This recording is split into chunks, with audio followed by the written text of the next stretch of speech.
In Paper Mario: The Thousand-Year Door, badges play an integral role to combat.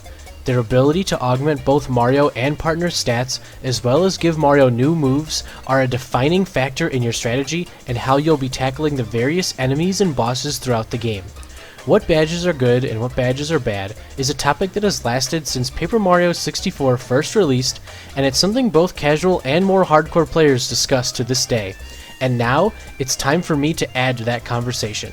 What's up guys, Kappy here with the first video in my Paper Mario Talks video series. Today, I'm going to list my personal top 10 badges in Paper Mario: The Thousand-Year Door. This is a top 10 badge list, challenge runner style. Before we begin, there are some things to keep in mind as I go over these badges. First, this list is my opinion, and thus does not represent the end-all be-all of badge discussion. Take this list with as many grains of salt as you need to. Second, I'm rating badges with weight placed more on how useful they are in combat and their utility, and much less weight on when they're found or obtained in the game. Third, badges are rated without extreme stacking. If there is stacking, just treat a badge as if there's only 2 of them stacked.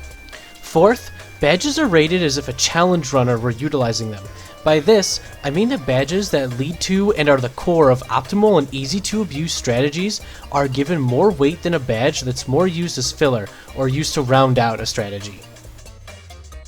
Okay, with all of that out of the way, I first want to give a quick shout out to some badges. There are a lot of badges that could have been put onto this top 10, but some have to be kicked out. I'm not going to explain these, but for your reference, these are my honorable mentions, and they are Double Dip P, Mega Rush, and Multi Bounce.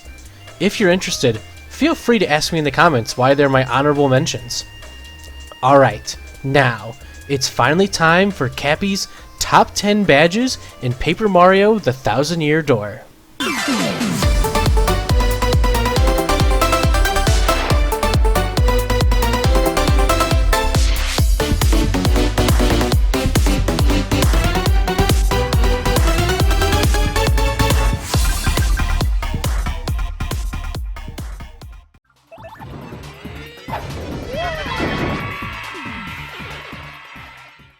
Fire Drive is the best hammer badge. It pierces, it burns, and it's got a massive base 5 attack. Honestly, it's Mario's strongest hammer attack, but hammer on the whole is inferior to jump, and Fire Drive falls off late game when your attack can be raised sufficiently and you have all the available badges to make multi-bounce a powerhouse. So why is this badge even in the top 10? I'll tell you why. Pre-Hooktail Pit. More specifically, the harder variants like Prologue Pit. This badge is the reason challenges like Prologue Pit, its 10 HP variant, and Pre-Hooktail Pit No Mega Rush P and its 10 HP variant are not only possible, but tolerable. This badge enables the completion of certain challenges in the Pit of 100 Trials Pre-Hooktail, and that cannot be overlooked in my eyes. It's so good for these challenges that I even made a video dedicated to it because of how much I had to use it. And this What's he doing? is to go even further beyond!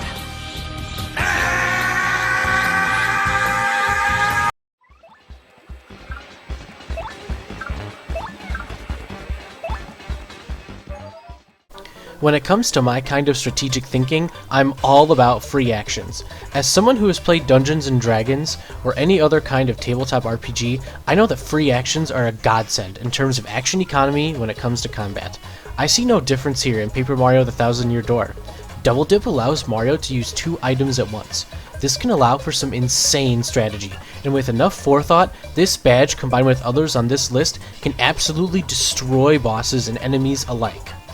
For example, you could double dip Trial Stew and then an FP restoring item to have access to easy Peril Partner FP moves, or double dip 2 damaging items, or double dip a Slow Shroom and Gradual Syrup, or 2 Gradual Syrups. The possibilities are endless. Getting a second double dip allows you to use Triple Dip, which is 6 BP and 8 FP total, and can lead to even more insane combinations, like this one.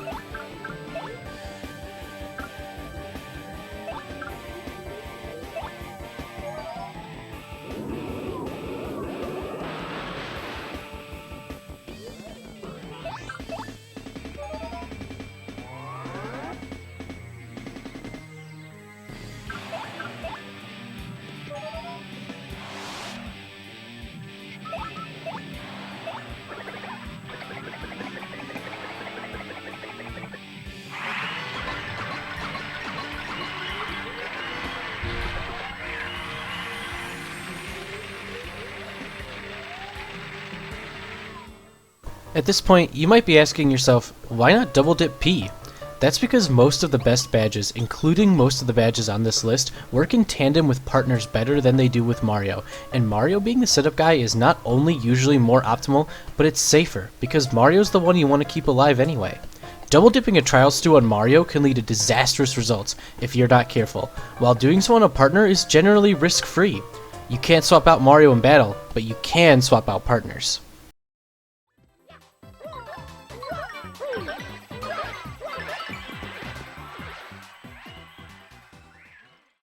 All or Nothing is my favorite badge in Paper Mario: The Thousand Year Door, and for good reason. For 4 BP, this badge gives Mario +1 attack.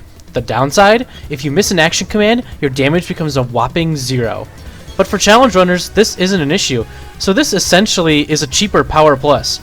Once you get this badge, there's no reason not to replace a Power Plus with it. This is the best attack increasing badge Mario gets that doesn't require him to sacrifice anything or be put in danger or peril, and 4 BP is super cheap for what it provides.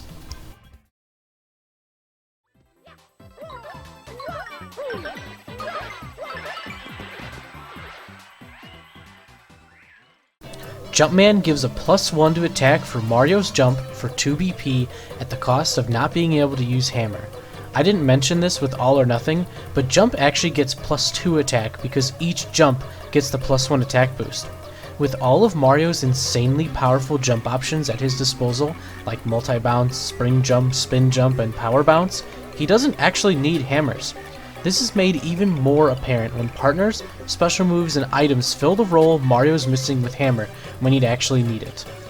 There's really no competing with 2 BP for essentially +2 attack. This is the best attack increasing badge for Mario, period.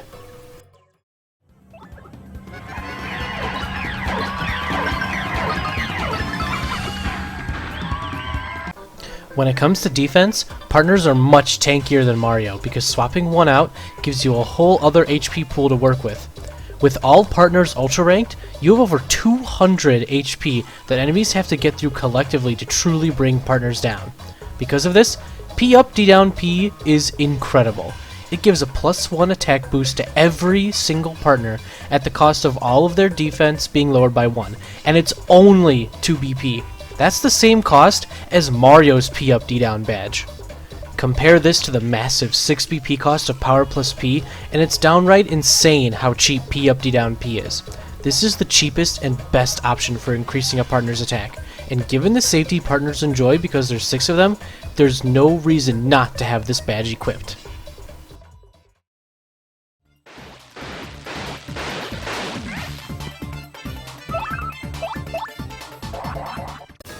Flower Saber P is a Flower Saver for partners, and with -1 FP for all partner moves, it's well worth the 4 BP.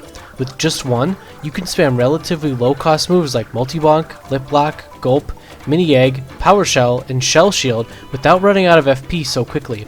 Add in another and you're set for most moves outside of maybe Babam Bast and Smooch. -2 FP for partner moves means you can get away with spamming Rally Wink, Fiery Jinx, and Stampede, some of the best partner moves out there. Add in some FP recovery and you'll be on your merry way with Mario and partner, destroying everything with your super cost-effective partner moves.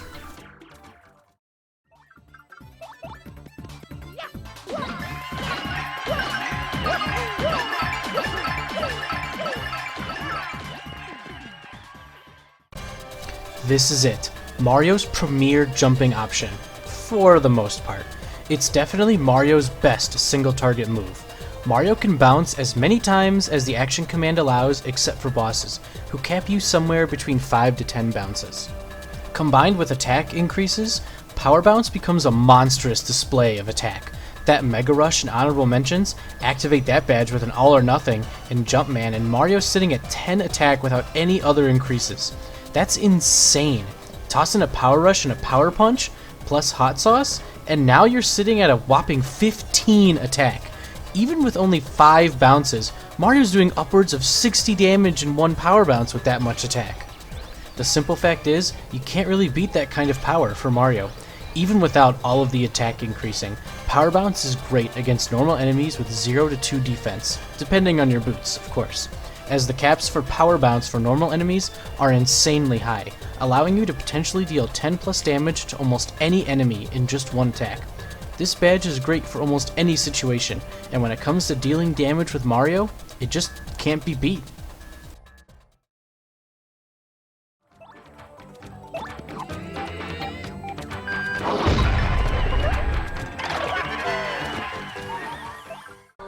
Most of Mario's moves have a low FP cost, with most being between 2 to 3 FP. With just one Flower Saver, Mario can effectively double the amount of times he can use his 2 FP moves, like Spin Jump and Multi-Bounce, and with 2 Flower Savers can triple the amount of times he can use his 3 FP moves, like Power Bounce.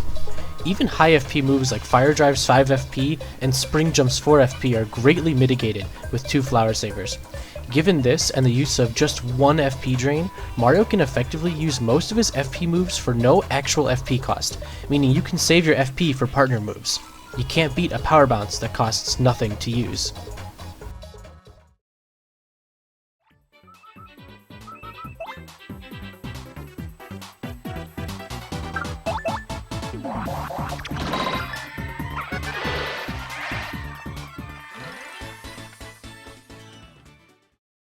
Here it is, the best attack increasing badge for partners in the game. Because partners can switch away and be safe from being attacked, preserving a partner in peril is easier than you think. And a +5 boost to attack for any partner in peril for 1 BP? It's game breaking how good this badge is. Just one turns Goombella and Yoshi into boss shredders, and others like Koops and Vivian into deadly partners that can take out wave after wave of normal enemies. Mega Rush P is the pre-Hooktail Pit strategy. If you're doing a pre-Hooktail Pit without added restrictions, you're most likely doing it with Mega Rush P. Combining this badge with the insane utility of Double Dip and the power from P up, D down, and other badges makes any partner a powerhouse, capable of doing almost anything.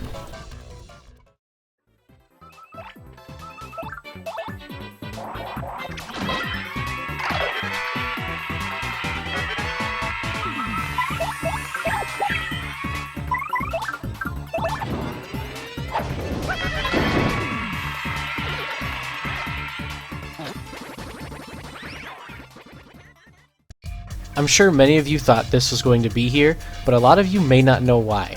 Like I said with Double Dip, free actions are insane in tabletop RPGs, and this badge is the cream of the crop of free actions. 7 BP means nothing to someone who upgrades BP often, and the utility this badge provides is unmatched. Quick Change is the badge that makes every other badge look good. Need to set up a partner in 2 to 3 turns and preserve their beefed up stats throughout the entire fight? Quick Change. Need to heal Mario and a partner after attacking with a different partner? Quick Change. Need to double dip 2 items onto one partner, then bring another out and double dip P 2 items onto Mario before attacking next turn? Quick Change. Need to swap a partner because of how the battlefield's changed? Quick Change. Power lift with Mario, then swap out to another partner for tanking? Quick Change. There is so much that you can do with this badge that combined with everything else gives you an array of options for every single encounter. When you have more options, you can play better and always have the upper hand in battle or always have a way to claw out of a bad situation. This badge is optimization incarnate. It allows you to strategically plan out your turns right down to who ends up out on the field on any given turn, and it's a free action for both Mario and partner. You don't need to worry about making a mistake swapping partners, you can just swap back without worry. There is no doubt in my mind that this is the best badge in Paper Mario: The Thousand Year Door.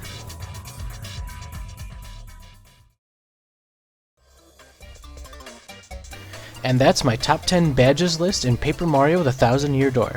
Here it is in list format. I hope you all enjoyed it and caught a glimpse into how I think about badges and by extension other facets of combat. If you liked this video, make sure you leave a like and subscribe to know when new Paper Mario Talks videos come out. Do you think I'm right or I'm wrong? What's your personal top 10 badges in TTYD? Let me know in the comments below and keep the discussion of badges going. Next time, I'll be going over the evolution of strategy in the Pre-Hooktail Pit Challenge. See you then!